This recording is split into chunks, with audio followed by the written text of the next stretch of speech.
Bonjour à toutes et à tous, bienvenue dans ce nouveau webinaire de NovaBuild en partenariat cette fois-ci avec la région Pays de la Loire et la Banque des Territoires. Je me présente Pierre-Yves Legrand et je suis ravi de lancer ce webinaire dédié spécifiquement aux rénovations vertueuses.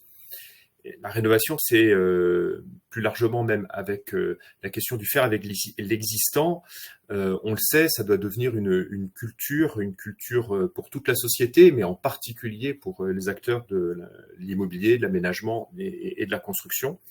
Et NovaBuild le réaffirme encore plus fortement avec son nouveau positionnement que vous voyez derrière moi, avec notre baseline prendre soin des territoires.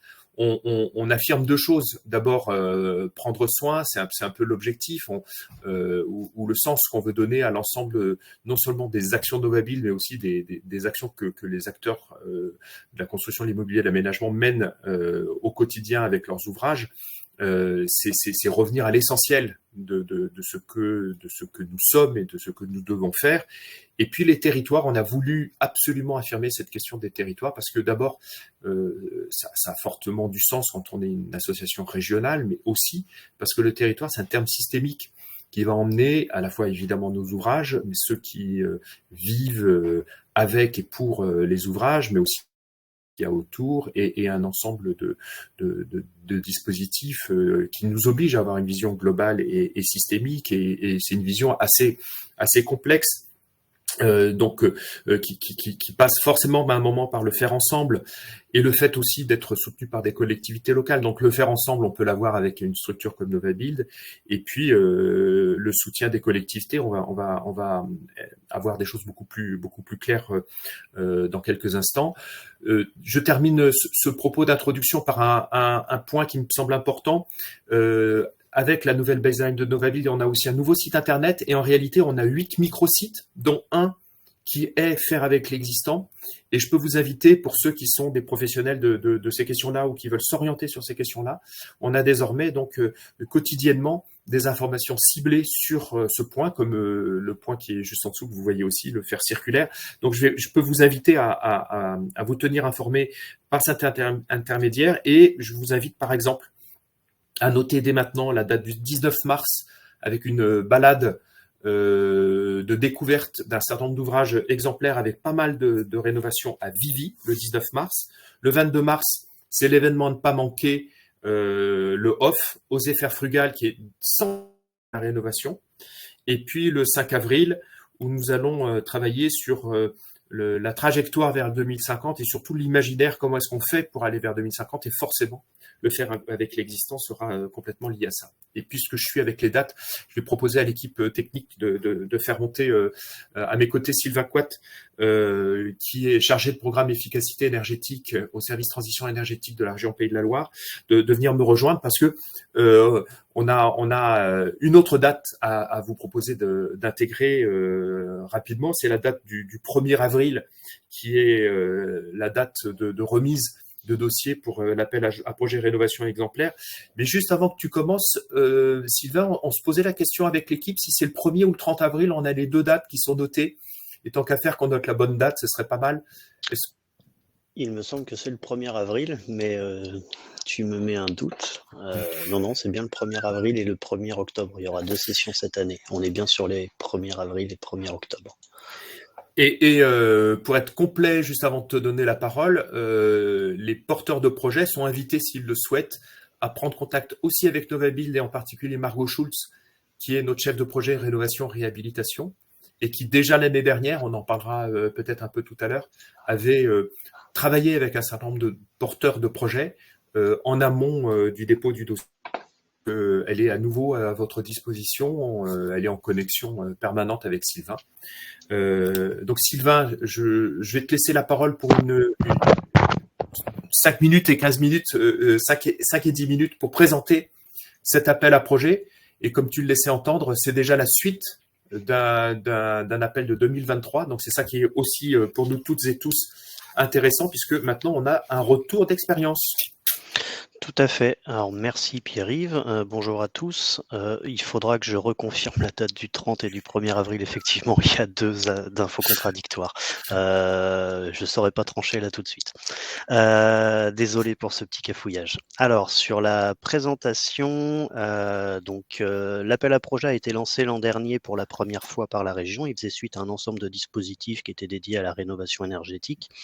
Et il s'est élargi à ce qu'on appelle, nous, la rénovation exemplaire, qui a vocation à faire des rénovations énergétiques performantes, prenant en compte l'ensemble des enjeux environnementaux que l'on peut rattacher au secteur du bâtiment. Donc ils sont nombreux, hein, et on va les voir un petit peu ensemble. Et donc pourquoi cet appel à projet? Tout simplement puisque la région porte tout un ensemble de politiques liées à l'environnement, et notamment au travers de son SRADET, donc le schéma régional d'aménagement, de développement durable et d'égalité des territoires. Il concerne donc des objectifs de gain énergétique, de réduction des émissions de gaz à effet de serre, de développement des énergies renouvelables, de réduction de l'impact des matériaux et d'optimisation des flux de matière sur le territoire, donc notamment au travers de son plan économie circulaire et également du plan régional de gestion des déchets. Également la politique de l'eau, de biodiversité, la lutte contre le changement climatique et puis également tout ce qui touche à la qualité de l'air, donc la qualité de l'air intérieur dans le cadre des bâtiments et aussi la qualité de l'air extérieur, avec les émissions de polluants liées notamment à l'utilisation des systèmes de chauffage. Donc il y a tout un ensemble de sujets qui sont portés par la région et qu'on arrive à centraliser sur la thématique du bâtiment. Donc d'où l'émergence de cet appel à projet qui permet en fait de prendre en compte tous ces enjeux. Donc l'objectif, c'est vraiment de démontrer que la filière bâtiment a un très grand rôle à jouer sur ce sujet-là, qu'elle en est capable. C'est déjà le cas, hein, par ailleurs, on a des rénovations qui font l'objet notamment de visites via Novabuild et qui permettent de mettre en avant ces différents sujets-là. Et au-delà de montrer que c'est possible, tout simplement, de les démocratiser et d'inciter les maîtres d'ouvrage en fait à réfléchir à l'ensemble de ces enjeux-là lorsqu'ils ont un projet de rénovation et de ne pas, se concentrer uniquement sur les aspects énergétiques. Voilà donc.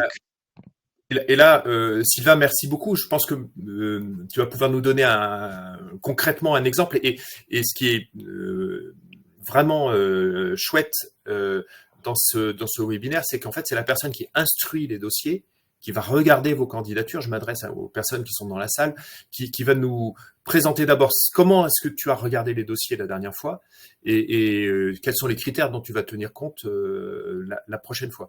Et donc, qu'est-ce que tu as comme exemple à nous donner pour qu'on commence à saisir ce qui peut rentrer dans l'appel à projet? Alors, je vais vous présenter un des dossiers. Alors, c'est un dossier, c'est la rénovation d'un groupe scolaire qui a été vraiment très très loin dans la prise en compte des enjeux environnementaux. Alors, avant de rentrer directement dans la présentation de cet exemple-là, juste pour info sur 2023, donc on a eu pas mal de dossiers déposés, malgré un lancement un peu tardif de l'appel à projet. Donc, on a eu une trentaine de dossiers déposés, on en a financé 22. Parce qu'on a eu pas mal de budget, donc on est allé assez loin dans le financement des dossiers. Donc il y en a 6 qui sont vraiment très exemplaires et qui vont très loin dans la prise en compte des enjeux environnementaux. C'est l'un de ces dossiers que je vais vous présenter rapidement, alors très rapidement, hein. Ensuite, donc c'est la rénovation d'un groupe scolaire par une commune. Le projet de rénovation sur le volet vraiment énergie, donc on a vraiment la suppression du gaz et le raccordement au réseau de chaleur urbain. Alors c'est pas forcément le cas pour, tout le monde, hein, c'est pas possible pour tout le monde, mais on a vraiment, la volonté d'aller vers des énergies renouvelables avec le raccordement au réseau de chaleur urbain qui est alimenté par de la biomasse. Donc une isolation complète du bâtiment, l'installation de menuiseries performantes, la gestion de la ventilation. Alors une ventilation double flux pour limiter les pertes énergétiques et un pilotage de cette ventilation par rapport donc au taux de CO2 dans les salles et au planning d'occupation des salles, donc pour éventuellement encore optimiser les pertes énergétiques. Un éclairage LED, donc on retrouve assez régulièrement, hein, dans les projets, et ensuite un pilotage du bâtiment par l'installation d'une gestion technique du bâtiment qui permet vraiment d'optimiser le fonctionnement de l'ensemble des installations. Et ça a permis donc un gain de 80% sur les consommations énergétiques en énergie primaire et un passage de 44 à 6 kg équivalent CO2 par mètre carré par an. Ça, c'est pour le programme de travaux et les performances énergie-climat. Ensuite, sur les aspects plus globaux liés, on va dire, à la stratégie du maître d'ouvrage et à la prise en compte des enjeux environnementaux. Donc la commune, donc c'est une commune qui a une stratégie globale sur l'ensemble de son patrimoine, qui a fait un schéma directeur des écoles, qui a réfléchi à comment optimiser son parc avec le regroupement d'écoles pour limiter en fait, le nombre de bâtiments, et qui globalement a une prise en compte systématique des enjeux énergie-climat à chaque fois qu'elle a un projet de rénovation ou autre, qui a également par ailleurs des projets sur l'éclairage public, sur tout un ensemble de sujets qui gravitent un petit peu autour de ça. Donc ça passe, c'est en lien également avec son plan climat. Voilà, donc il y a vraiment une démarche globale et c'est pas juste un bâtiment vitrine et puis le reste est laissé de côté. Donc la promotion des ENR, donc c'est un sujet qui a été regardé également dans l'appel à projet, donc qui a été valorisé via le raccordement au réseau de chaleur urbain. L'ensemble de l'isolation a été réalisé par des matériaux biosourcés, donc ça faisait également partie des critères sur les aspects un peu impact des matériaux du projet de rénovation. Donc laine de bois et ouate de cellulose pour l'isolation des parois et des rampants. En parallèle de ça, il y a eu une réflexion sur le confort des usagers dans l'utilisation du bâtiment. Donc la prise en compte du confort d'été pour éviter les surchauffes. Alors on pourrait se dire que sur un bâtiment scolaire qui n'est pas utilisé en juillet, août, c'est pas forcément très pertinent, mais aujourd'hui les surchauffes elles commencent à partir de début mai et elles peuvent aller jusqu'à octobre. Donc ça devient un sujet vraiment important à prendre en compte, même pour des groupes scolaires. Donc la qualité de l'air intérieur, c'est également un sujet qui a été traité notamment dans le cadre de l'installation de la ventilation double flux et du pilotage de cette ventilation. Et il y a également eu une prise en compte sur les aspects extérieurs au bâtiment, pour le confort des usagers, sur tout ce qui est aspect végétalisation, pour le rafraîchissement global de ce qu'on appelle l'îlot de chaleur urbain, donc rafraîchissement du bâtiment aussi par la limitation des apports de chaleur extérieurs ou l'accumulation de cette chaleur. Et puis, ces espaces végétalisés, dans le cadre du projet, ont été mutualisés avec les habitants du quartier et notamment avec alors c'est pas un foyer logement, je sais plus ce que c'est, mais une résidence autonomie, voilà, au voisinage et ils peuvent accéder à ces espaces de rafraîchissement et ces espaces verts. La maîtrise d'ouvrage a également associé les usagers du projet, donc les élèves sont sensibilisés aux enjeux environnementaux. Il y a un défi classe énergie qui a été lancé. Il y a eu une concertation avec les enseignants, les élèves et les services techniques, notamment pour les services techniques pour la gestion des espaces verts et aussi la gestion des équipements techniques du bâtiment. Donc il y a vraiment toute une réflexion sur comment on va utiliser ce bâtiment ensuite. Au-delà de ça, il y a également une réflexion sur l'accessibilité en mode doux du groupe scolaire, donc par l'aménagement de voies dédiées pour le stationnement de ces modes doux et les connexions avec les centralités de la commune pour faciliter éventuellement les déplacements des élèves dans le cadre de sorties. Et puis un volet, pas vraiment environnemental, mais un peu bonus, on va dire, donc lié à la mixité intergénérationnelle avec la résidence autonomie voisine. Il y a des activités qui sont prévues en lien, en fait, avec les habitants de cette résidence. Et puis, sur le volet, bon, social et environnemental aussi, puisque ça contribue à l'intensification des usages, le partage des locaux, du groupe scolaire avec d'autres activités. Donc avec le périscolaire, donc ce qui est globalement assez simple, mais également avec des associations locales qui peuvent utiliser les locaux en dehors des périodes d'activité scolaire. Donc on a vraiment un projet très global qui a une réflexion très poussée sur l'optimisation des usages et la limitation des consommations énergétiques. C'est un projet qui coche à peu près toutes les cases. J'imagine que c'est pas le cas de tous les Oui, projets. celui-ci c'est vraiment un projet très exemplaire qui coche toutes les cases. Voilà. On n'est Ce pas qui obligé de montre que cocher. c'est faisable. Ah, d'accord, voilà. Ça montre que c'est faisable, mais on n'est pas obligé de cocher toutes les cases pour Non, non, non. être accompagné. Non, tout à fait. Bah, Et l'idée de mettre en avant un projet, c'est d'en prendre un vraiment bon. Du coup, ça permet de montrer tout ce qu'il est possible de faire. c'est clair. Heu Alors 2024, comment ça va se passer? Alors 2024, grosso modo, on est sur la même ligne directrice que 2023. Il y a eu quelques ajustements sur les bénéficiaires éligibles par rapport à certaines typologies de bâtiments suite aux échanges qu'on a pu avoir avec des maîtres d'ouvrage. Donc on a eu, notamment sur les typologies de bâtiments, donc on a rajouté tout ce qui était maisons et centres de santé qui sont ouverts aux bailleurs et aux associations, ce qui n'existait pas auparavant. Et puis les bailleurs sont également éligibles pour tout ce qui est catégorie de logement adapté, donc les résidences autonomie, foyer logement, EHPAD, ainsi de suite. Voilà, donc les performances minimales de projet pour pouvoir candidater n'ont pas évolué. On a toujours une exigence d'un gain de 50% sur le CEP. Un CEP cible à ne pas dépasser, donc en fonction de la typologie de bâtiment, hein, donc 110, 150 ou 80 kWh par mètre carré par an, et un seuil de gaz à effet de serre également à ne pas dépasser. Par rapport aux dossiers qui ont été reçus en 2023, 95% des dossiers intégraient une énergie renouvelable dans le projet. Donc en fait, c'est devenu un critère de base qu'il faut respecter pour 2024. C'est le seul ajout qui a été réalisé. Voilà. Pour faire un petit retour très rapide sur 2023, les cibles de CEP à projet à respecter ont largement été respectées. Il y a des projets qui étaient vraiment extrêmement performants. On pouvait tomber sur des CEP projets de 40, 50, 60 kWh énergie primaire par mètre carré par an. Donc c'est largement faisable, où ça montre vraiment qu'on peut aller sur des rénovations très performantes. Et donc les critères techniques sur lesquels seront ensuite instruits et sélectionnés les dossiers. Donc c'est ce qui est ressorti un petit peu à travers l'exemple que j'ai montré auparavant. Donc c'est la performance globale du projet de rénovation. Donc le gain énergétique, le CEP, l'utilisation des énergies renouvelables et puis la manière dont est géré le bâtiment. La contribution au développement des énergies renouvelables, les sources de NR choisies, est-ce qu'elles sont pertinentes? À quel niveau de consommation elles répondent sur les besoins du bâtiment? Est-ce qu'on est sur 10%, 50, 100%?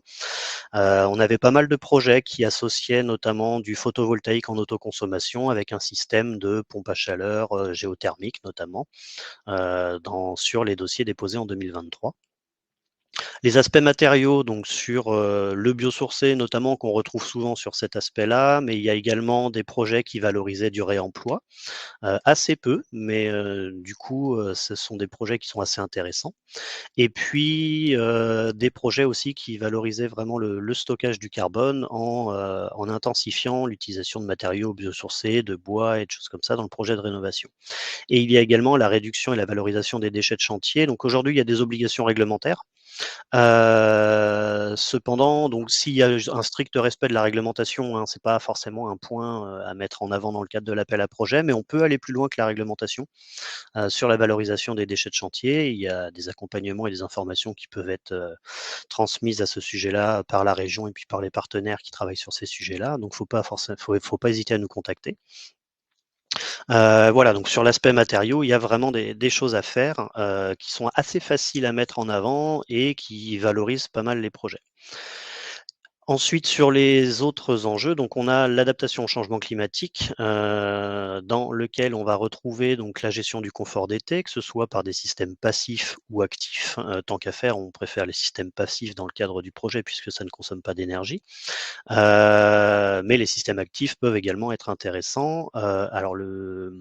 Et on a également donc la lutte contre l'îlot de chaleur urbain. Ce qui était présenté dans l'exemple tout à l'heure, c'était notamment la végétalisation de la cour d'école, qui permet d'éviter l'accumulation de chaleur. Il vaut mieux du bitume, il vaut mieux éviter d'avoir du bitume noir qui va stocker la chaleur par son exposition au rayonnement solaire, et préférer mettre des espaces végétalisés, arborés, qui vont amener de l'ombre et de la fraîcheur. La gestion des eaux pluviales, donc du bâtiment ou de la parcelle, comment est-ce que c'est pris en compte? La consommation de l'eau du bâtiment aussi, est-ce qu'il y a des efforts qui sont faits sur ce sujet-là? Alors c'est rattaché de près ou de loin au sujet de l'adaptation au changement climatique, mais ce sont des sujets qui peuvent être intéressants d'être mis en avant dans le cadre du projet. Et ensuite, on a les aspects de préservation de la biodiversité, donc faunistique et floristique, hein, donc préservation ou développement d'ailleurs de ce sujet-là. Donc, dans le cas des espaces qui peuvent être végétalisés, on peut avoir, dans certains projets, on a vu notamment des potagers pédagogiques dans le cadre de groupes scolaires. Il y a eu beaucoup de groupes scolaires, hein, donc les exemples reviennent régulièrement. L'installation de nichoirs sur certains bâtiments pour préserver des espèces qui avaient été identifiées sur le site. Voilà, donc ce sont vraiment des sujets qui peuvent être mis en avant par les maîtres d'ouvrage et qui contribuent à la valorisation des projets et à leur sélection comme lauréat dans le cadre de l'appel à projet. On a d'autres critères également, au-delà des aspects purement techniques, qui sont les critères organisationnels. Donc la stratégie du maître d'ouvrage, on l'a évoqué dans l'exemple tout à l'heure. Est-ce que c'est juste un projet vitrine ou est-ce qu'il y a une réflexion globale sur tout ce que le maître d'ouvrage, tout le patrimoine sur lequel le maître d'ouvrage peut agir? Et puis l'implication des usagers aussi, puisqu'un bâtiment, il est là pour répondre à un usage pour un public bien défini. Et donc, est-ce que ces usagers ont été associés au projet? Et si oui, de quelle manière? Voilà. Donc, tous ces points-là peuvent être mis en avant dans le cadre d'un dépôt de dossier. Et alors, bien sûr, hein, c'est pas juste du déclaratif. Il faut quand même justifier un petit peu la manière dont tout ça est pris en compte. Donc, pour construire votre projet, l'idée, c'est quand même de se faire accompagner. Plus on est accompagné, mieux c'est.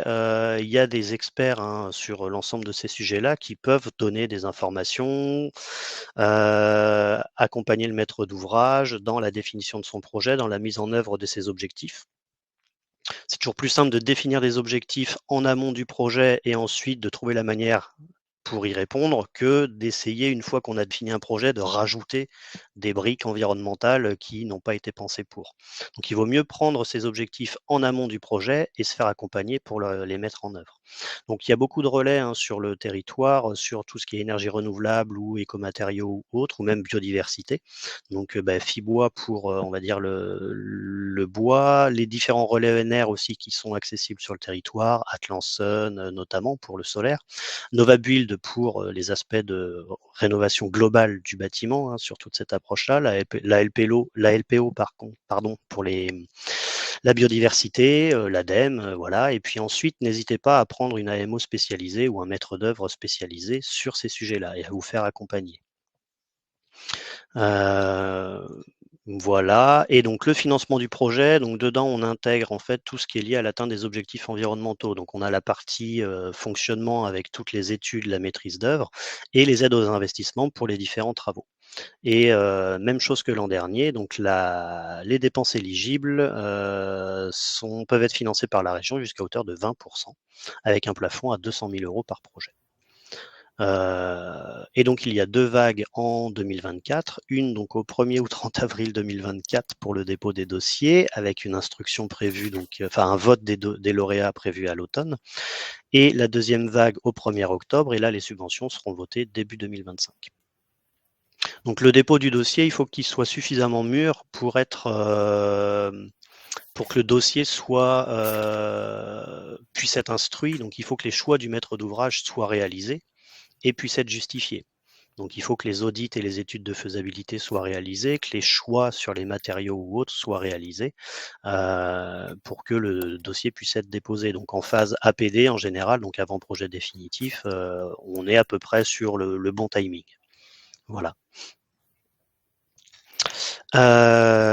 Donc voilà, ah oui, donc les dates de dépôt, donc il faudra que je confirme pour 1er avril ou 1er octobre. Il semble hein, que ce soit le 30 octobre.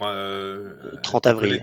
Alors sur 30 avril, ouais. Oui, 30 sur avril et 1er octobre. Oui. Non, mais il y a juste des infos contradictoires sur le site et donc je mettrai à jour. Voilà. Donc, n'hésitez pas à prendre contact avec la région si vous souhaitez échanger en amont sur le projet, pour notamment l'éligibilité du maître d'ouvrage ou du bâtiment, et puis voir ce qui peut être mis en avant dans le cadre du projet. Et ensuite, tout ce qui est constitution du dossier et candidature, donc ça se fait via le site internet de la région, pour accéder aux différents documents, aux formulaires, aux règlements et au portail des aides qui permettent de déposer le dossier. Voilà. Merci beaucoup, Sylvain. Une ou deux questions pour démarrer. Donc, il y a cette question de date. Tu disais que vous alliez regarder. Effectivement, il y a la cohérence de date. Et il y a une autre date, la date butoir réelle pour la signature des OS, qui est apparemment différente suivant les documents. Et comme tu as parlé aussi de phase APD, en fait, quel est le document réel dont tu as besoin pour le faire rentrer dans le dispositif? Alors, au niveau des dates, il faut que lors du dépôt du dossier sur le portail des aides, les travaux n'aient pas démarré. Dans le formulaire, par contre, on demande la date de la première facture du projet qui peut être liée notamment à de l'assistance à maîtrise d'ouvrage ou à la réalisation d'une étude de faisabilité qui peut avoir eu lieu en amont, puisque c'est une dépense éligible. Donc, pour pouvoir prendre en compte cette dépense éligible, nous, quand on vote la subvention pour les lauréats, on vote également une rétroactivité des dépenses. Donc, les dépenses de fonctionnement, tout ce qui est études, assistance à maîtrise d'ouvrage qui ont eu lieu avant pourront être prises en compte, mais il ne faut pas que les travaux aient démarré. En général, le lancement, enfin, ce qu'on considère comme le lancement des travaux, c'est la signature effectivement des ordres de service. Donc, au moment du dépôt du dossier sur la plateforme, il ne faut pas que les travaux aient démarré, mais c'est pas forcément à la date du 30 avril. Si vous déposez un dossier sur la plateforme aujourd'hui, vous pouvez démarrer les travaux dans une semaine. D'accord. Et puis, une autre préhension pour qu'il n'y ait pas de blocage là-dessus. On a une centaine de participants là en ce moment et on a des gens qui ne sont pas des spécialistes de la construction. Et tu parlais tout à l'heure d'AMO. Donc, ils peuvent se faire accompagner par des AMO. Déjà, est-ce que tu peux nous redire, parce que on navigue dans nos acronymes, ce qu'est un AMO? Alors, un AMO, c'est de l'assistance à maîtrise d'ouvrage qui va notamment accompagner le maître d'ouvrage dans la définition de son projet et qui va faire pour lui tout un ensemble de démarches. Et souvent, c'est très intéressant quand on a des maîtres d'ouvrage qui n'ont pas forcément les compétences en interne. Si on prend par exemple une très grosse collectivité qui a des services dédiés à la gestion du patrimoine bâti en interne, ils ont des compétences pour faire tous ces sujets-là, et c'est le cas notamment de la région, ce qui n'empêche pas qu'elle peut se faire accompagner par ailleurs. Quelqu'un qui a un parc bâti relativement faible notamment n'a pas forcément d'équipe dédiée à la gestion de ce bâtiment, ni forcément à des projets de rénovation très gros, on va dire, qui nécessitent des compétences spécifiques. Et dans ce cas-là, il est intéressant de se faire accompagner par une assistance à maîtrise d'ouvrage. Et les organismes tout à l'heure peuvent, tu parlais de Fibois, mais évidemment Novabuild aussi, quelques autres peuvent vous aider à définir vos besoins pour un cahier des charges à direction d'AMO. Sachez qu'en tout cas, c'est une partie du job que l'on fait. Autre point, alors il y a eu une réponse, mais ça mériterait peut-être que tu détailles un tout petit peu. Tu as parlé du CEP. Et donc, quand tu n'es pas plongé dans le quotidien des termes de la construction, et que ça a l'air important comme critère, est-ce que tu peux redire un petit peu, traduit en français, ce que vous attendez quand vous parlez de vos seuils de CEP? Alors, le CEP, c'est la consommation en énergie primaire du bâtiment. C'est un indicateur qui se retrouve donc dans les différents audits thermiques qui peuvent être réalisés dans le cadre de rénovation ou des projets neufs. Mais bon, nous, ce qui nous intéresse, ce sont les rénovations. On va le retrouver, donc il y a différents CEP qui sont donc qui peuvent être définis dans le cadre des audits. On a donc la consommation en énergie primaire initiale du bâtiment et celle finale, donc celle de l'après-projet une fois que le bâtiment sera rénové. Donc le gain de 50% se fait sur cette différence entre la consommation en énergie primaire initiale et la consommation en énergie primaire finale. La consommation en énergie primaire, c'est pas la consommation qu'on a sur la facture. Il y a une petite nuance sur ce sujet-là, c'est en fait c'est la quantité d'énergie qu'il est nécessaire d'extraire de la nature pour arriver à celle qu'on a sur la facture. Et donc, ça donne en fait un coefficient de conversion, notamment pour l'électricité, qui fait qu'on a besoin de prendre beaucoup plus d'énergie à la nature pour fournir 1 kWh d'électricité dans le bâtiment. Et c'est pour ça qu'on raisonne en consommation en énergie primaire. Donc, ce sont des indicateurs réglementaires qui sont pris dans le cadre des études réglementaires. Je ne sais pas si ça répond bien à la question. Je crois que c'est plus clair, c'est très bien. Merci beaucoup. On va demander maintenant à Olivier Variot de nous rejoindre sur scène. Tu restes avec nous, Sylvain, et puis on va poursuivre les échanges juste après l'intervention d'Olivier Variot, qui est donc vous êtes directeur territorial Sarthe Mayenne de la Banque des Territoires et référent prêteur pour la direction régionale de la Banque des Territoires. Et vous avez vu déjà dans les échanges, il y a une question sur la compatibilité entre les différentes aides. Donc, c'est une des raisons pour lesquelles on est ravi que vous soyez là avec Sylvain pour que les choses soient parfaitement claires à ce sujet. Je vous laisse la parole pour une quinzaine de minutes. Oui, ben merci, bonjour. Je vais accéder au slide. Voilà, très bien. Voilà. Bonjour à tout le monde. Donc, effectivement, la Caisse des dépôts, à travers la Banque des Territoires, permet d'accompagner tous ces appels à projets, bien entendu, qui sont importants pour la transformation écologique et énergétique. Et notre intervention, elle s'illustre particulièrement par les prêts à très long terme que l'on peut mettre en place en complément des subventions que reçoivent les collectivités locales à travers ces projets. Quelques mots pour vous dire un petit peu comment ça fonctionne. La Caisse des dépôts arrive à financer les collectivités locales à travers des prêts à long terme à partir des livrets réglementés.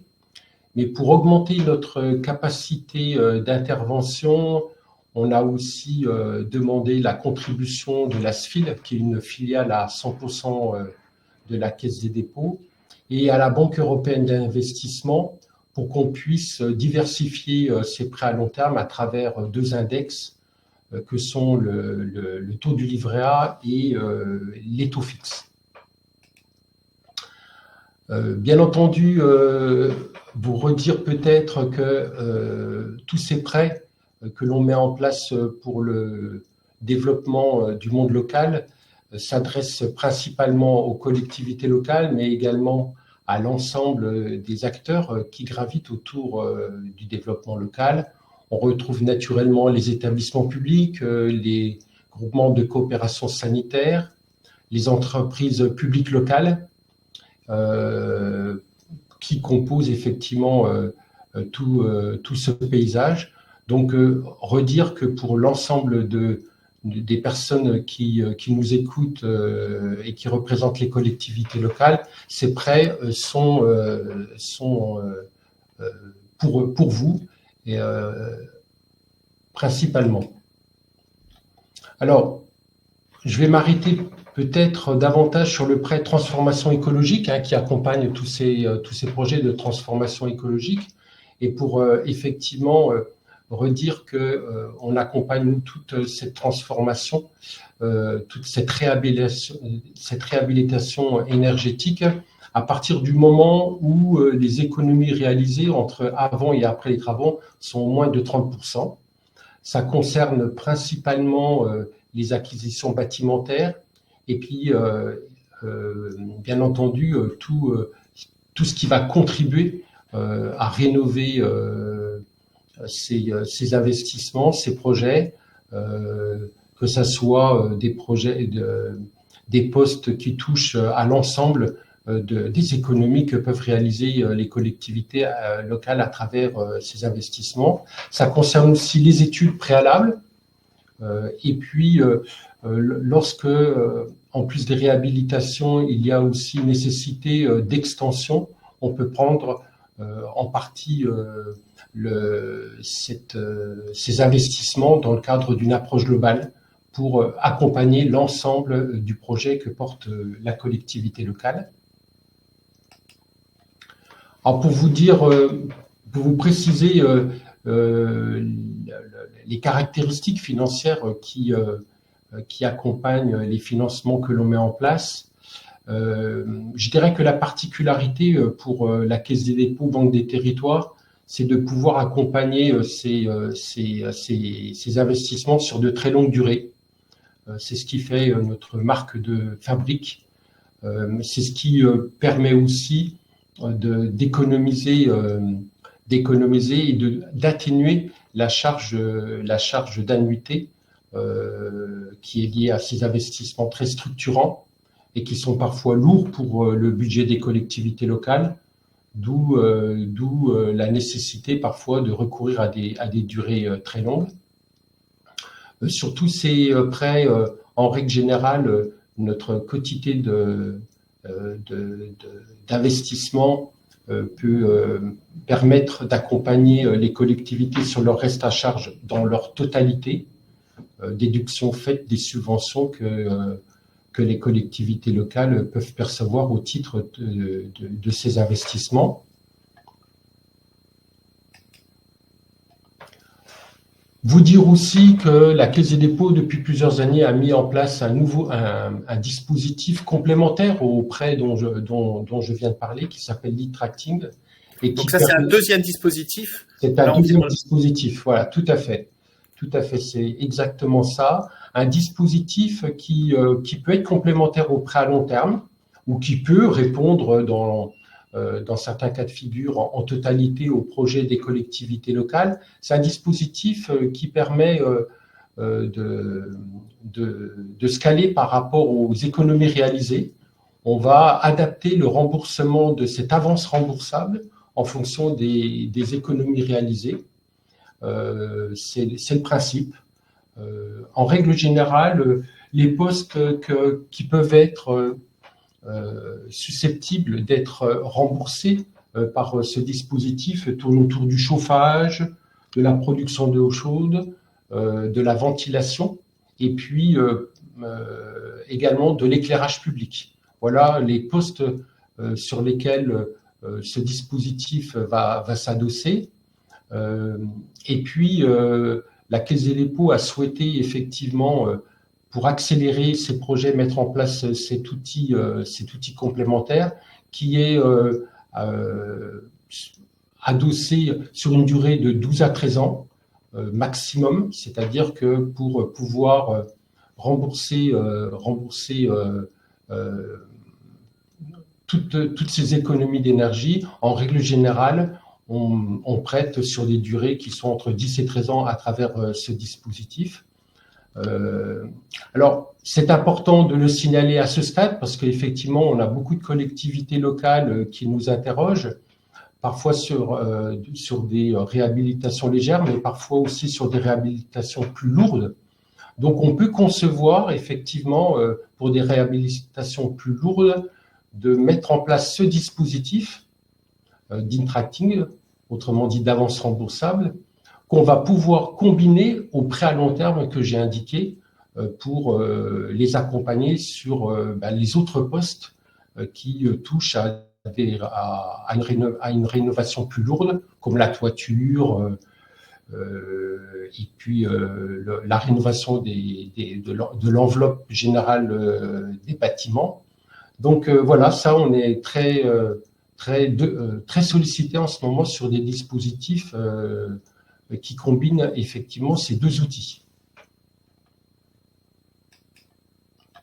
Alors, je vais peut-être vous indiquer aussi quelques exemples récents sur lesquels nous sommes intervenus récemment.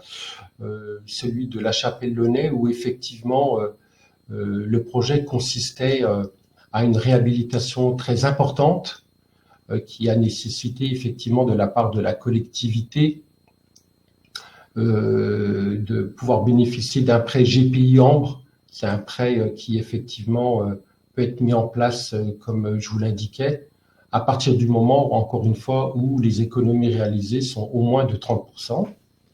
Voilà un exemple très récent qu'on a pu mettre en place sur le département de la Loire-Atlantique.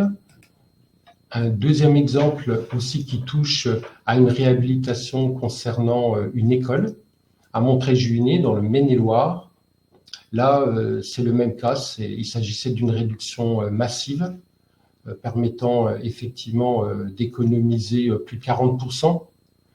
Un projet un peu plus important que le précédent qui a nécessité l'aide de beaucoup de parties prenantes qui sont indiquées sur le support, et puis un montant pour financer le reste à charge de quasiment la moitié du plan de financement avec le même prêt que l'on a l'habitude de mettre en place dans des situations équivalentes.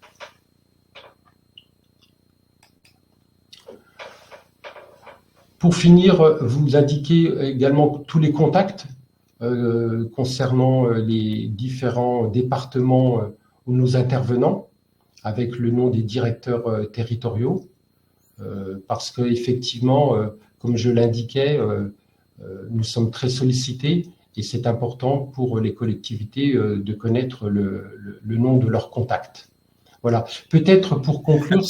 Un petit mot sur un troisième dispositif, EduRénov, d'autant plus qu'on a eu je crois que ça a été une des premières questions, comment ça se combinait avec le dispositif de la région.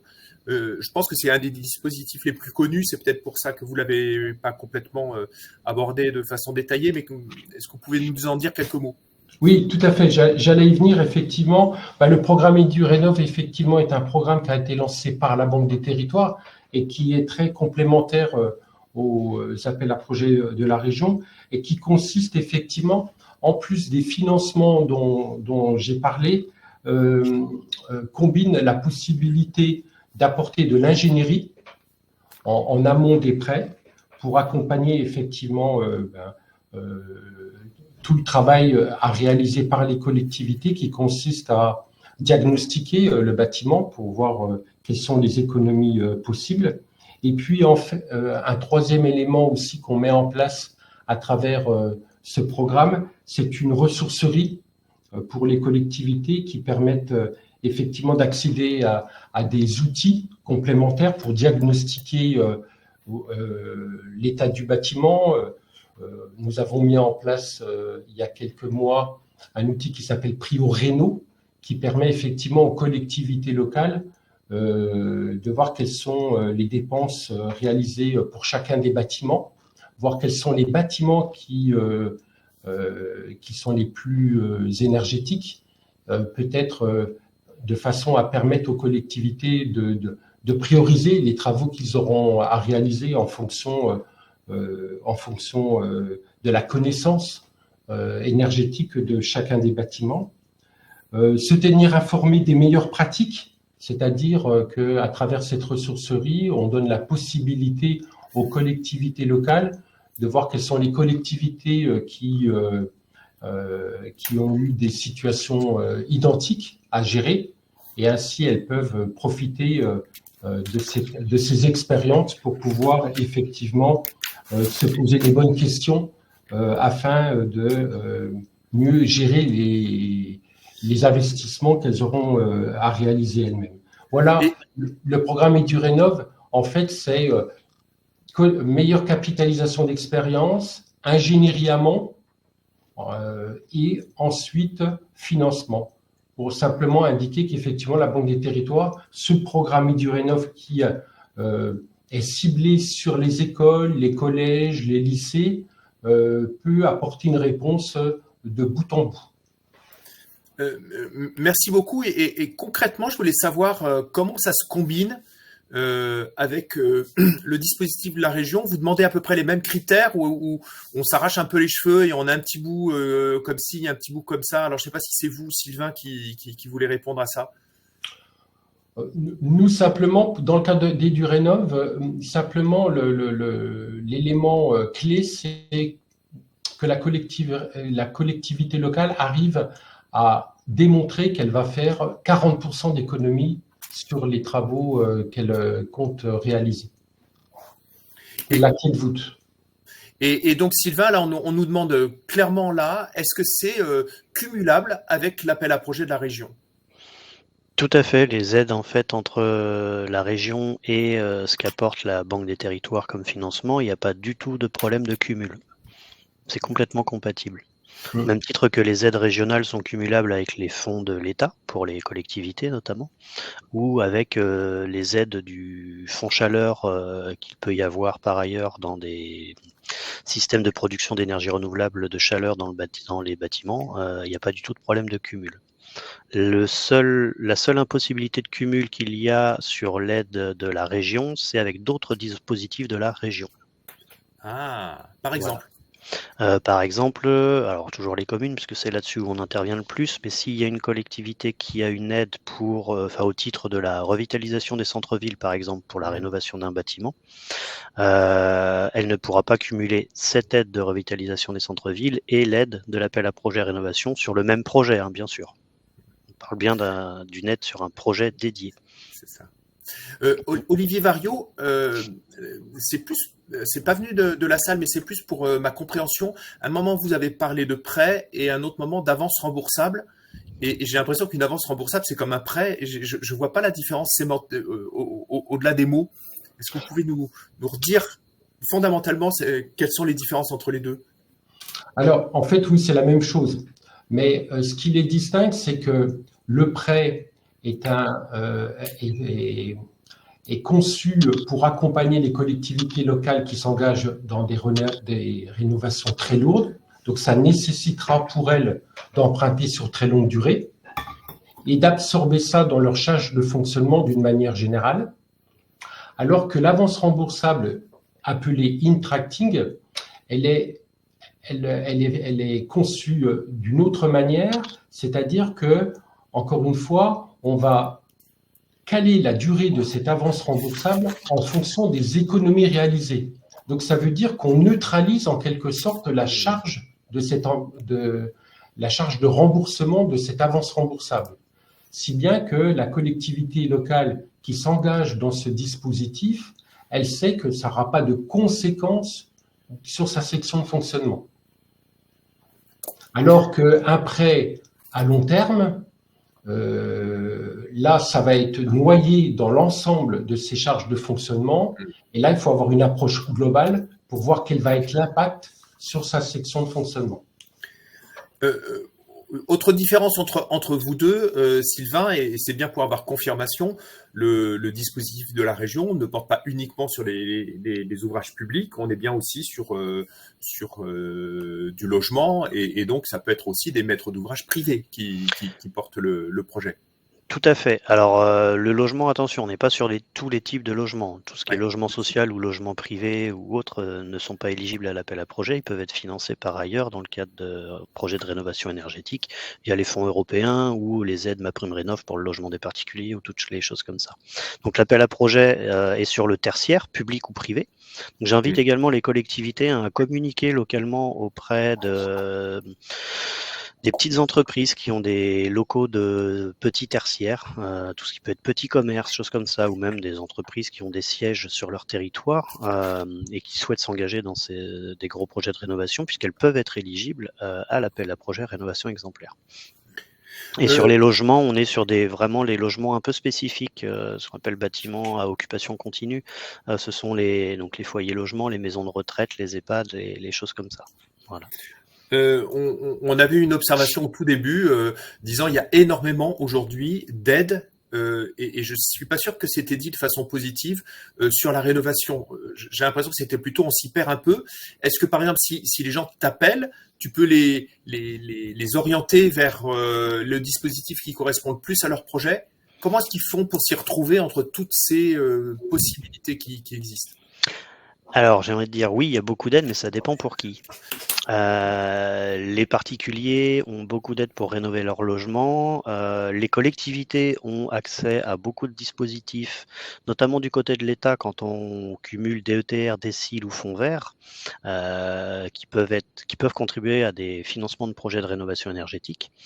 Au niveau de la région, il y a également pas mal de dispositifs qui peuvent financer les collectivités, mais au titre d'objets un peu différents. Donc, on va retrouver le FEDER qui peut financer, donc les fonds européens qui peuvent financer de la rénovation énergétique de bâtiments publics. L'appel à projet ici même, je parlais des différentes aides aux communes ou via les contrats de territoire qu'il peut y avoir avec les intercommunalités, qui peuvent intégrer également des projets de rénovation. Alors, au niveau de la région, comme je le disais, ce n'est pas cumulable, mais ça permet déjà de financer différents types de projets pour différents objets, sachant qu'un maître d'ouvrage sur l'appel à projet, par exemple, ne pourra déposer qu'un dossier. Donc, ça permet aussi d'avoir plusieurs projets pour un maître d'ouvrage qui a un grand parc et de les faire financer au titre de différents dispositifs dans le cadre d'un mandat électoral. Et il peut y avoir aussi des aides très spécifiques ou pointues. On parlait tout à l'heure de biodiversité ou sur l'eau. Je crois que par exemple l'agence de l'eau a des aides spécifiques. Alors peut-être que quelqu'un dans la salle pourra le précisément. Mais Sylvain, tu peux nous en dire un mot? Tout à fait. Alors, l'agence de l'eau m'avait transmis des liens vers des aides. Du coup, je vais essayer de les retrouver et de les transférer. Je ne sais pas s'ils sont Sinon, présents. l'équipe technique pourra Ouais. l'équipe technique de Mais Novabuild il pourra y a nous. effectivement des aides sur tout ce qui est renaturation des villes et villages et puis financement des solutions d'adaptation au changement climatique, il me semble. Donc, il m'avait communiqué ces informations-là pour qu'on puisse les transférer donc aux différents maîtres d'ouvrage intéressés. Voilà, donc si ça peut être fait dans le chat, ça sera parfait. Ça permet d'avoir des financements complémentaires qui ne sont pas forcément dédiés à la rénovation qui candidatera à l'appel à projet, mais à des volets liés à cette rénovation. Ça peut être la végétalisation d'espace notamment ou autre. Alors après, une fois que les liens seront transmis, il ne faudra pas hésiter à contacter les personnes ressources sur ces dispositifs-là pour avoir plus d'informations, puisque je ne les connais pas non plus très précisément. Et Olivier Variot, je vous ai vu réagir quand j'ai parlé de dispositifs spécifiques sur des éléments spécifiques. Vous venez de citer l'eau. Oui. L'eau, en complément de ce qu'apporte l'agence de l'eau, effectivement, la Caisse des dépôts a mis en place tout un dispositif aussi pour accélérer la rénovation des réseaux. Et donc, on peut accompagner le cofinancement des schémas directeurs s'agissant de ces investissements. Et puis également, à travers des prêts à très long terme, pour accompagner effectivement tous ces projets qui sont aussi importants dans la région Pays de la Loire. Des prêts à très long terme, parfois même à très très long terme, puisqu'on peut aller jusqu'à 60 ans pour financer tout ce qui touche à l'eau et à l'assainissement. Merci. J'avais envie de demander à Sylvain un peu, je ne sais pas si c'est la question qui tue, mais avoir un peu les secrets. Tu nous as montré un beau projet qui a réussi à être accompagné. J'aimerais que tu nous parles un petit peu des projets qui n'ont pas été accompagnés et qu'est-ce qui a fait que vous n'avez pas pu les accompagner? Alors, il y a tout simplement les projets qui déjà n'étaient pas éligibles à l'appel à projet. Je ne sais pas si on peut remettre la diapositive sur les différents critères d'éligibilité. Alors, je pense que le PowerPoint n'est pas en ligne là pour le moment. Il va falloir qu'il... Ah ben voilà, parfait, il est revenu. Alors, si on revient sur la diapo, donc voilà, par exemple, des projets qui ne répondaient pas aux performances minimales pour pouvoir candidater. Donc on a quand même eu des dossiers qui ont déposé en se disant bon bah peut-être que ça passera. Donc si le gain énergétique est inférieur à 50%, si le CEP projet n'atteint pas la cible et si la consommation, les émissions de gaz à effet de serre sont supérieures également à la cible, et s'il n'y a pas d'énergie renouvelable, le projet ne pourra pas être reçu. Alors vous pouvez déposer un dossier, mais le projet ne sera pas reçu. Donc ça, ce sont les exigences minimales qui permettent de prétendre à l'appel à projet. Ça ne veut pas dire qu'on sera lauréat. Sur l'énergie renouvelable, je peux te couper? Oui. Est-ce que par exemple la connexion à un réseau de chaleur, ça fait partie de l'énergie renouvelable? Alors si le réseau de chaleur est alimenté par des énergies renouvelables, oui. Alors les énergies renouvelables, on prend les définitions un peu officielles qu'il y a, hein. C'est pas moi qui les invente, je ne fais pas de tri un peu dessus. Et il y avait une question là-dessus, quels sont les critères, comment justement quels sont les critères sur lesquels vous vous basez pour qu'on puisse dire qu'il y a énergie renouvelable, surtout que plus il y a de mixité. Donc est-ce qu'il suffit qu'il y ait deux systèmes d'énergie pour qu'on puisse dire que l'un des deux étant renouvelable, ça passe? Alors, il n'y a pas forcément obligatoirement deux systèmes d'énergie, on peut en avoir qu'un seul renouvelable aussi, ça suffit. Après, effectivement, on peut très bien avoir un projet qui reste au gaz et qui décide d'installer du photovoltaïque en toiture et de vendre l'électricité ou l'autoconsommer, peu importe. Ça fonctionne, on répond aux critères.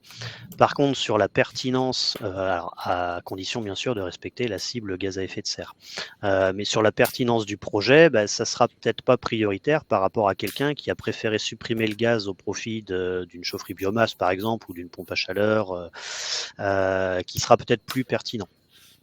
Et je continue à te pousser un peu dans tes retranchements. Imagine que mon projet soit tellement exemplaire en termes d'enveloppe que j'ai plus besoin d'énergie. Je suis donc pas éligible parce que j'ai pas mis d'énergie renouvelable. C'est un Ah, peu ah oh, disons que ouais. Ça se là, disons qu'on négocie. reste des humains, on peut avoir un regard critique sur les projets. D'accord. Une rénovation passive, Hmm. bah, dans ce cas-là, faites une rénovation positive. Oui, ah oui, d'accord. Mais si t'as, oui, bon, non, mais parce que parfois on voit des projets où on installe des faux systèmes parce que on aura la subvention. Donc, je suis en train de me dire si on pouvait faire des trucs, On on pourrait s'épargne toujours ça. partir du principe que sur un bâtiment passif, l'énergie utilisée est celle du soleil et qu'à partir de ce moment-là, elle est renouvelable, même s'il n'y a C'est pas de ça. système. Bon. Et alors toujours sur l'énergie, on avait quelqu'un qui nous demandait si on a une PAC RO, est-ce qu'elle est éligible avec ou Les, sans PV? les pompes à chaleur sont considérées comme des énergies renouvelables. Alors, D'accord. c'est pas moi qui ai défini les critères des énergies renouvelables ou non, mais du coup, c'est considéré comme une énergie renouvelable.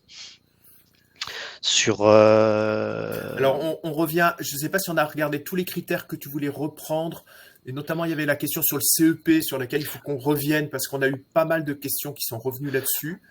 Oui, alors le CEP, c'est vraiment un indicateur qui est défini par la réglementation et en fait, si vous sollicitez un bureau d'études thermiques, de toute façon, il faudra le faire pour réaliser l'audit qu'il est nécessaire de fournir dans le cadre du dossier.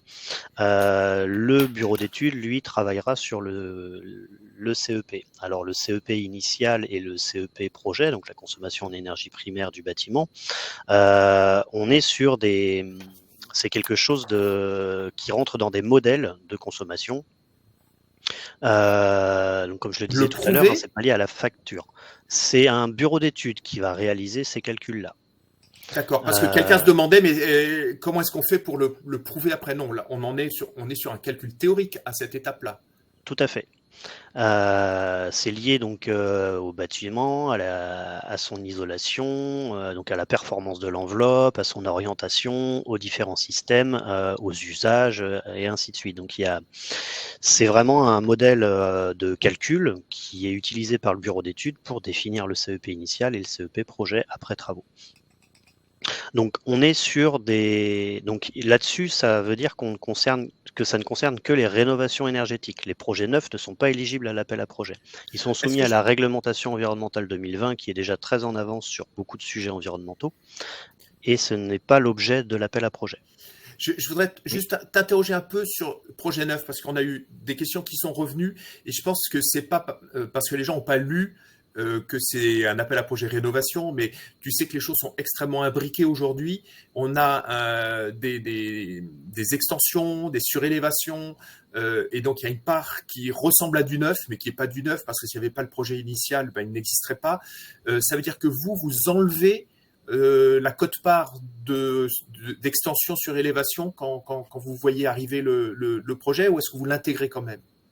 alors, nous, dans l'assiette éligible de la subvention, donc sur laquelle on va calculer la subvention, donc 20%, la subvention maximale 200 000 euros, sur un coût de projet total, on ne va pas prendre toutes les dépenses, on va prendre les dépenses liées à la rénovation et à l'atteinte des objectifs environnementaux. S'il y a une extension, ce ne sera pas pris en compte. Donc dans le dossier, il faudra bien scinder les dépenses liées à l'extension de celles liées à la rénovation.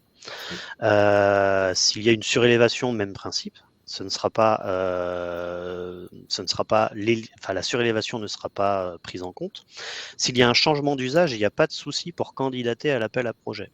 Qu'est-ce que tu veux dire par là? Un changement d'usage, on peut avoir un bâtiment par exemple qui n'est plus utilisé, qui est désaffecté, qui je sais pas, qui servait à, je sais pas, un ancien corps de ferme par exemple, qui va être utilisé pour en faire une maison des associations ou un local spécifique pour un usage de la collectivité, des nouveaux bureaux, peu importe.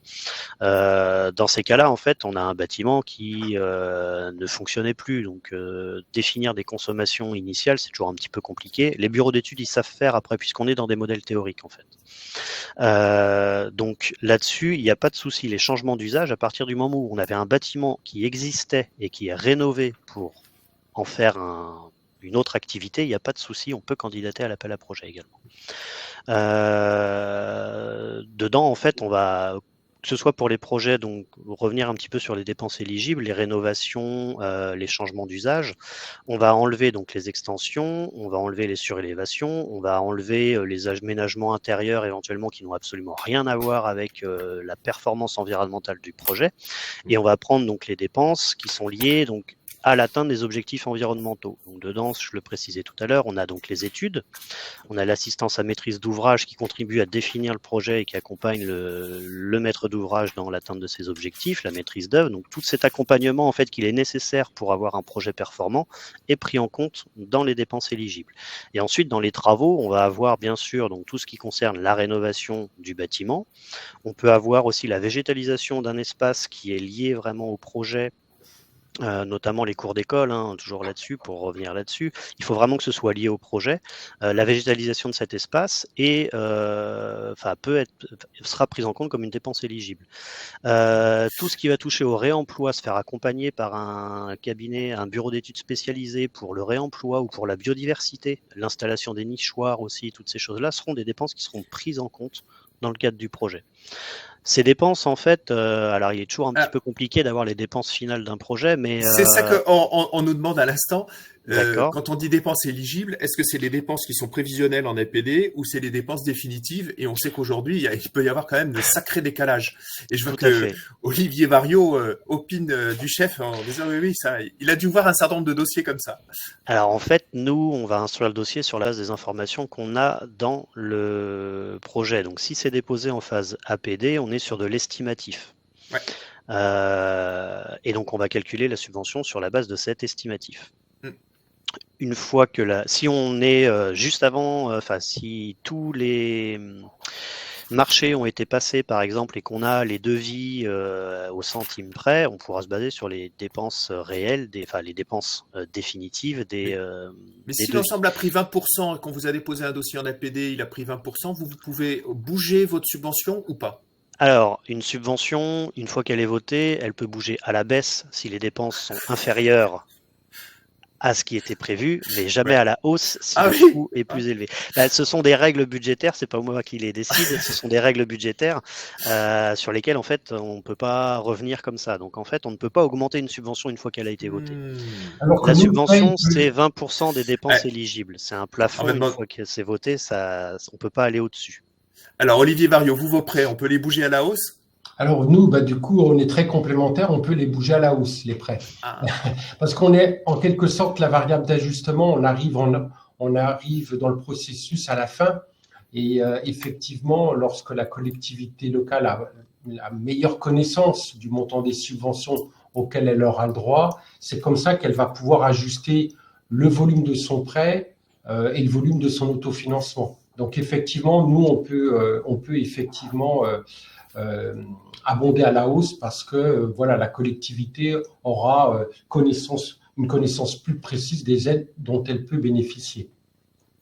Je vais revenir sur un point, Sylvain, sur comment on prouve l'efficacité énergétique, enfin en tout cas le fait qu'on a atteint les objectifs énergétiques. Et on a à l'instant une question sur la nécessité ou pas de réaliser un audit. Donc en fait, au-delà des valeurs théoriques qui ont pu être faites par le bureau d'études au moment où on réalise le dossier, est-ce que vous demandez à la fin des faits, des preuves qu'on a atteint cet objectif-là, ou vous vous contentez du projet déposé par le bureau d'études? Alors, on ne va pas demander un audit après, on va demander un audit avant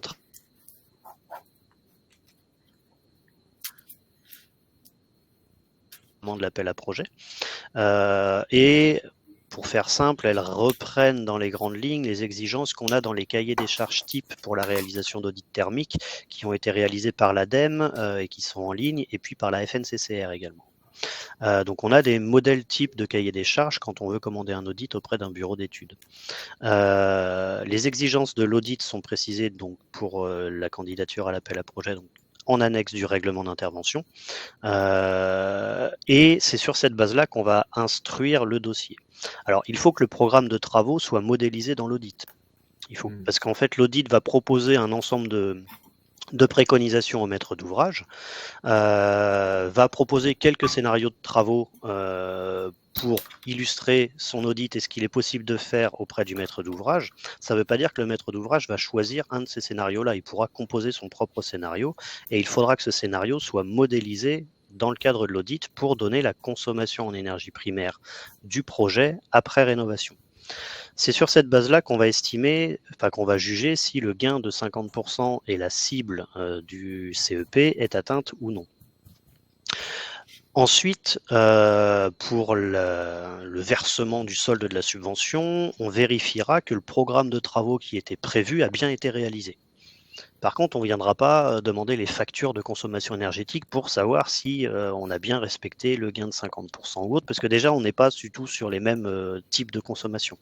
Donc, nous, ce qui compte, c'est que le projet, une fois qu'il est modélisé, permette de dire qu'on a les cibles de gains énergétiques et de performance finale, et que ce programme de travaux prévu a bien été réalisé conformément à ce qui était dans le projet.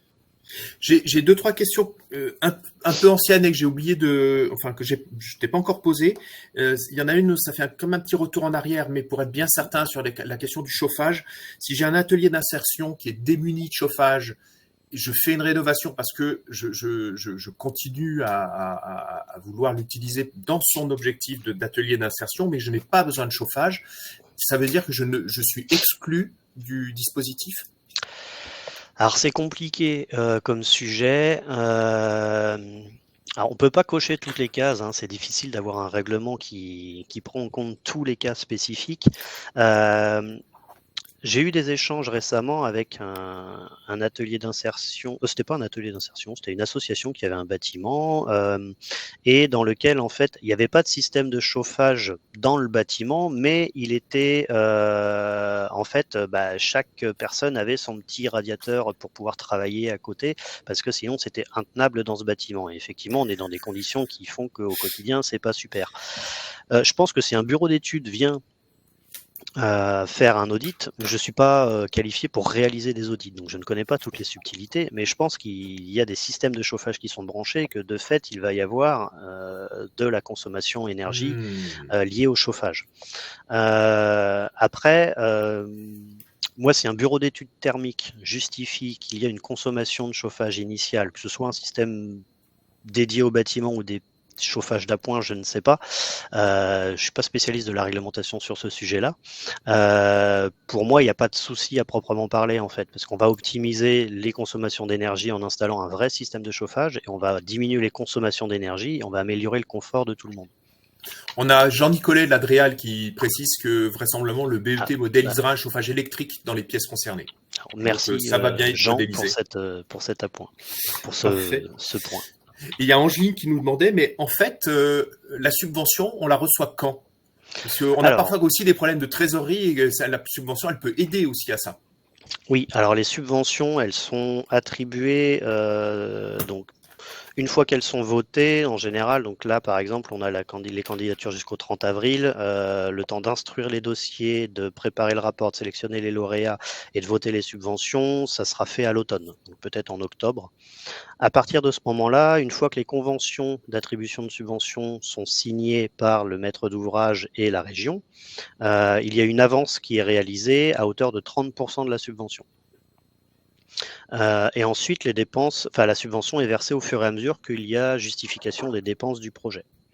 Donc c'est au prorata, hein. Si on a justifié 50% des dépenses, il y aura 50% de la subvention qui sera versée en tout. Et le solde se fait une fois que le projet est terminé, que les travaux sont terminés et que les dépenses sont réalisées.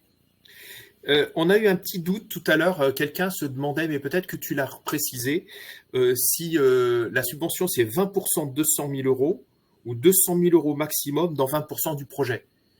200 000 euros maximum dans 20%, c'est 20% des dépenses éligibles et le plafond de subvention c'est 200 000 euros. C'est pas le plafond de dépenses qui est de 200 000 euros. Donc il y a une subvention de 200 000 euros maximum. Alors je crois qu'Olivier Vario voulait dire un petit mot. On va aller jusqu'à 12h15, donc on est en train d'arriver vers la fin, mais qu'est-ce que... je vous donne la parole si vous avez un petit élément complémentaire. Merci. Oui, j'ai peut-être pas assez insisté lorsque j'ai parlé des deux dispositifs d'Intracting d'avances remboursables et de nos prêts sur les taux d'intérêt que l'on propose aux collectivités locales. Et je crois qu'un de vos collègues a donné la réponse. C'est 2%, très bien, c'est parfait. ça? Oui, voilà. Simplement pour dire qu'on fait des taux, on propose des taux très attractifs actuellement pour justement inciter les collectivités locales à utiliser ces dispositifs. Pour l'avance remboursable, par rapport au marché, on propose entre 100 et 150 BP de moins. Et sur les prêts à très long terme, on a baissé la marge sur le taux du livret A à 0,40 centimes. C'est la première fois que l'on prête avec des marges aussi faibles pour accompagner les collectivités locales dans le cadre de leur investissement qui touche à la transformation écologique et énergétique. Parfait. Et Sylvain, puisqu'on continue sur les questions financières, là, on nous demande à l'instant le montant de l'enveloppe. On va faire une division après par 200 000 euros pour savoir combien de projets tu peux accompagner. Est-ce que ça se calcule comme ça déjà? Tu vas nous donner, si tu peux, le montant de l'enveloppe et en même temps nous dire si c'est plutôt un format examen ou concours. Est-ce que tu écrèmes des dossiers parce que tu n'as pas assez d'enveloppe ou est-ce que on est plutôt à l'inverse, tout le monde peut gagner si on est bien dans les éléments éligibles? Alors, c'est un peu ni l'un ni l'autre, on est sur un intermédiaire. Alors, le budget alloué à l'appel à projet pour 2024 s'élève à 3 millions d'euros. Donc, si on prend 200 000 euros par projet, ça fait 15 projets. Mais vous avez bien vu qu'en 2023, on avait ce même budget et qu'on a financé 22 projets. Tout le monde ne va pas au plafond des dépenses éligibles. Ça dépend de la taille du bâtiment, du projet, et ainsi de suite. Ensuite, alors les règles budgétaires en collectivité, c'est un peu mouvant. Sur 2023 notamment, on a pu financer plus de projets également parce qu'il y a des lignes budgétaires sur d'autres secteurs qui n'ont pas été dépensés et qu'on a pu récupérer pour justement financer plus de projets. Ça ne veut pas dire qu'on va utiliser le budget de l'appel à projet pour financer d'autres choses, puisque globalement, on n'aura pas de problème à dépenser ces 3 millions d'euros. Alors, il y a 2 sessions d'appel à projet donc en 2024, donc celle d'avril et celle d'octobre. Voilà, donc avec les 3 millions qu'on a, ce qu'on peut récupérer éventuellement par ailleurs ou pas, c'est ça qui joue en fait sur le nombre de dossiers qu'on peut financer. Ça ne veut pas dire que si on a suffisamment d'argent, on finance tout et n'importe quoi, parce qu'il faut quand même que les projets justifient un minimum d'exemplarité. Voilà. Le but, c'est que cet appel à projet, il ait quand même un petit peu de sens. Donc, c'est pas pour financer non plus juste une rénovation classique qui ne mettrait pas en avant d'aspects environnementaux un peu plus poussés. Voilà, donc on est un petit peu dans cet entre-deux en fait. Il y a la qualité des projets et l'enveloppe budgétaire qui joue sur le nombre de projets qui seront lauréats, bien sûr. On va sortir des questions financières et je vois qu'il y a une question sur les diagnostics. Quelqu'un demandait qui pouvait faire des diagnostics biodiversité. Alors, il y a eu une réponse d'un bureau d'études. Toi, tu as vu des choses, des bureaux assez diversifiés ou est-ce qu'on a des difficultés à trouver des bureaux d'études sur des points précis comme cela? Alors, sur la biodiversité, je ne suis pas un expert. Il y a des bureaux d'études qui existent, qui sont au même titre que sur la thermique du bâtiment, sur tout ce qui va être réemploi de matériaux, gestion des déchets, biodiversité, gestion de l'eau. Tous ces sujets-là, en fait, il y a des bureaux d'études spécifiques qui existent. Je ne les connais pas tous spécifiquement. Je sais qu'on en trouve sans souci. Même si j'ai un ou deux noms en tête, je vais pas les citer parce que ça se fait pas, mais on trouve facilement les bureaux d'études spécialisés. Voilà, il y a des gens qui mettent des noms dedans. Voilà. Et puis je vais dire un petit mot sur c'est un des rôles de Novabuild, en tout cas pour nos adhérents et les personnes qui nous appellent, on se mouille et on va donner des noms. Plus la demande sera précise et plus on pourra vous préciser une réponse. Et je vous parlais tout à l'heure de Margot Schulz, dont c'est une partie du boulot. Alors effectivement, ensuite, on a, au-delà des bureaux d'études, on a plein d'acteurs sur les territoires qui sont plus ou moins accessibles en fonction de qui vous êtes aussi, mais on a les syndicats d'énergie qui travaillent beaucoup avec les collectivités, parfois les associations. Alors il n'y en a pas sur tous les territoires, hein, désolé pour la Sarthe, mais on a aussi donc les CAUE qui peuvent accompagner. On a je sais pas, la LPO, j'en parlais tout à l'heure, donc des associations comme ça qui peuvent accompagner sur certains projets, sur des volets très spécifiques. On a bien sûr donc les conseillers en énergie partagée locaux sur les territoires qui peuvent aussi accompagner les collectivités dans leur stratégie. Donc les CPIE aussi, donc ce sont les je sais plus ce que ça veut dire, je sais plus quoi, permanent d'initiative pour l'environnement, qui peuvent accompagner, voilà. Et après, il y a des cabinets spécialisés sur toutes ces thématiques-là, qui peuvent faire tout un ensemble de diagnostics sur la biodiversité, la faune, la flore, le réemploi, les déchets, l'énergie, et ainsi de suite. Voilà, donc il faut vraiment en amont, essayer de se faire accompagner au maximum sur ces sujets-là et définir les sujets sur lesquels on veut travailler dans le cadre du projet pour que l'assistance à maîtrise d'ouvrage, les bureaux d'études ou autres puissent ensuite proposer des choses sur ces sujets-là. Centre permanent d'initiative pour l'environnement, merci. Parfait. Il reste une ou deux minutes.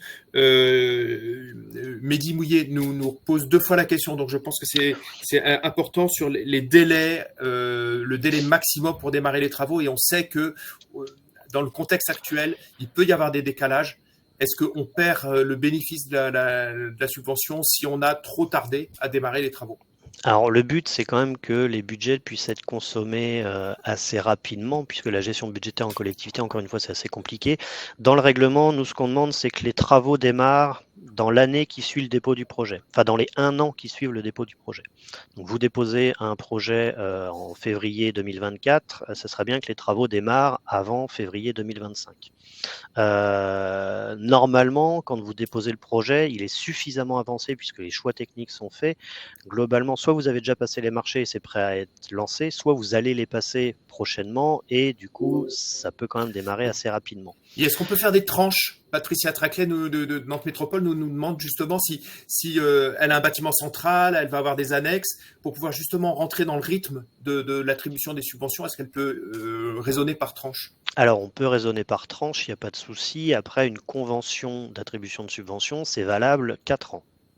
Donc, ça veut dire que normalement, vous avez 4 ans pour réaliser le projet dans son entièreté et demander ensuite, dans les mois qui suivent, le solde de la subvention. Sachant qu'au moment où vous déposez le dossier, comme je le disais tout à l'heure, il y a un délai pour l'instruction et le vote de la subvention. Et c'est suite au vote de la subvention que la convention est envoyée pour signature. Donc en fait, déjà, il y a 6 mois de rab, on va dire, en quelque sorte, entre le moment où vous déposez le dossier et donc le temps d'instruction. Les travaux peuvent démarrer et ensuite la convention est signée et là, ça laisse 4 ans pour finir les travaux. Donc déjà, on a 4 ans et demi pour faire le projet. Donc, même si on fait des tranches, potentiellement, ça peut rentrer dans ce délai-là. Et ensuite, il est toujours possible, quand il y a un problème de délai sur un projet, de demander une rallonge de temps dans une convention. On peut toujours faire un avenant pour rallonger d'1 an si besoin. Alors, on aime bien éviter quand on peut, mais quand il n'y a pas le choix parce que le projet a rencontré un problème et n'a pas pu être terminé dans les temps, on peut rallonger d'1 an. Mais l'idée, c'est pas d'avoir des subventions qui s'étalent sur 10 ans parce que c'est pas gérable en fait. Okay. Et puis au bout d'un moment, les maîtres d'ouvrage oublient de demander aussi. Donc, merci beaucoup. Je pense qu'on a répondu à toutes les questions, peut-être même un peu plus. Et donc surtout merci à tous les participants qui ont posé leurs questions. Sylvain, tu disais je suis disponible, mais comment ça se passe ? Les gens peuvent t'appeler au téléphone ou ils prennent rendez-vous d'abord ? Comment concrètement ils peuvent rentrer en contact avec toi ? Et puis je poserai la même question à Olivier Variot. Alors par téléphone ou par mail, donc mon téléphone était affiché, donc il est sur le site de la région et le mail également sur le site de l'appel à projet. Donc dans le lien de la présentation il y a directement le mail et le téléphone. Et comme c'est pas un appel d'offres, on fragilise pas un dossier en t'appelant. On n'est pas dans le même souci que quand c'est un appel d'offres, on peut pas appeler le maître d'ouvrage. Là, on peut passer du temps avec toi au téléphone. Tout à fait. Parfait. Et alors, Olivier Variot, comment on fait pour rentrer en contact avec la Banque des Territoires ? Alors, il faut un rendez-vous. Non, il y a plusieurs façons. Il y a le rendez-vous, effectivement, mais il y a aussi le téléphone, il y a l'adresse mail, et vous l'avez effectivement pour chacun des directeurs territoriaux sur le Pays de la Loire. Il y a le site de la Banque des Territoires aussi. Voilà, il y a plusieurs canaux qui permettent effectivement de nous contacter de façon à ce qu'on puisse réagir rapidement. Je vous remercie beaucoup tous les deux. De cet échange à livre ouvert et en toute sincérité sur cet appel à projet et sur les modalités de financement de la Banque des Territoires. J'espère que cette année, on aura encore plus de beaux projets que l'année dernière. Sachez que nous, la suite à Novabuild, ce sera aussi de proposer des visites de chantier, de découverte de ces projets exemplaires pour s'appuyer sur le travail de la région pour faire un mouvement en faveur des rénovations, on va dire, vertueuses. Et puis, sur ces mots très positifs, je vous souhaite à toutes et à tous une très belle fin de journée. À bientôt. À bientôt et merci beaucoup. À bientôt, merci.